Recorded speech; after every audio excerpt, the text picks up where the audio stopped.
Hello friends, welcome to பிளி cinemas. இன்னைக்கு நம்ம மிஸ்ஸஸ் அண்ட் மிஸ்டர் படம் எப்படி இருக்குன்னு பார்க்க போறோம். வாங்க வீடியோக்குள்ள போகலாம். இந்த படம் பார்த்தீங்கன்னா ஆல்ரெடி தியேட்டர்ஸ்ல ரிலீஸ் ஆயிருந்தது. இப்போ யூடியூப்ல ரிலீஸ் ஆயிருக்கு. இப்போ இந்த படம் எப்படி இருக்கு, பார்க்கலாமா வேணாமா, யாரெல்லாம் பார்க்கலாம் அப்படின்றத இந்த வீடியோல தெளிவா பார்க்கலாம். இப்போ இந்த படத்தோட கதையை பத்தி பார்க்கலாம். நம்ம ஹீரோயினுக்கு பார்த்தீங்கன்னா 40 வயசு ஆகுது. அவங்க தான் வனிதா. அவங்க ராபர்ட்டோட வாழ்ந்துகிட்டு இருக்காங்க. ரெண்டு பேரோட லைஃபே ஹாப்பியா போயிட்டு இருக்கு. திடீர்னு ஒரு நாள் பார்த்தீங்கன்னா வனிதா வாழ்க்கையில் நடக்கிற சில சம்பவங்களால அவங்களுக்கு குழந்தை பத்துக்கணும் அப்படின்ட்டு ஆசை வரும். அதுக்குண்டான முயற்சியில ராபர்ட்டோட ஈடுபடுறாங்க. ஆனா ராபர்ட் வந்து அதெல்லாம் முடியவே முடியாது அப்படின்ற மாதிரி மறுத்துறாரு. இருந்தாலும் இவங்க பல விஷயங்கள் பண்ணி ராபர்ட் கிட்ட இருந்து பிரெக்னென்ட்டும் ஆயிடுறாங்க. அதுல ராபர்ட் பயங்கர கடுப்பாயிடுறாரு. அதுக்கப்புறம் இந்த படத்துல என்னென்ன சுவாரஸ்யமான சம்பவம் நடந்தது, கடைசியில குழந்தை பெத்துக்கிட்டாங்களா இல்லையா அப்படின்றது தான் இந்த படத்தோட மொத்த கதையே. இப்ப இந்த படத்தோட பாசிட்டிவ் நைட் பத்தி பார்க்கலாம். இந்த படத்தோட பாசிட்டிவ் பார்த்தீங்கன்னா கண்டிப்பா ஸ்டோரி பிளாட்டை சொல்லலாம். ஒரு இன்ட்ரெஸ்டிங்கான ஸ்டோரி பிளாட் தான். ஆனா அது எக்ஸிகியூஷன்ல இவங்க எவ்வளவு தூரம் நம்ம கன்வின்சிங்கா கொடுத்துருக்காங்க அப்படின்றத மிகப்பெரிய கேள்விக்குறியா இருக்கு. ஏன்னா 40 வயசு கடந்ததுக்கு அப்புறம் குழந்தை பெத்துக்கிறதுக்கு என்ன பிரச்சனை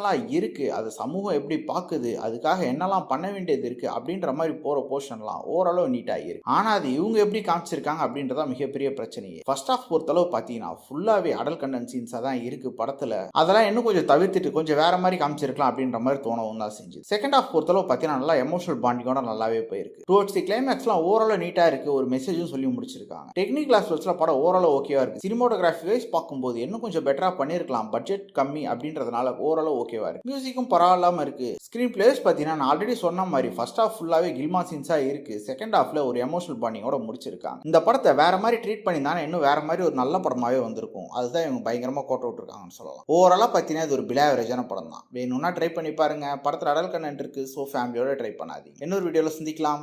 தேங்க்யூ.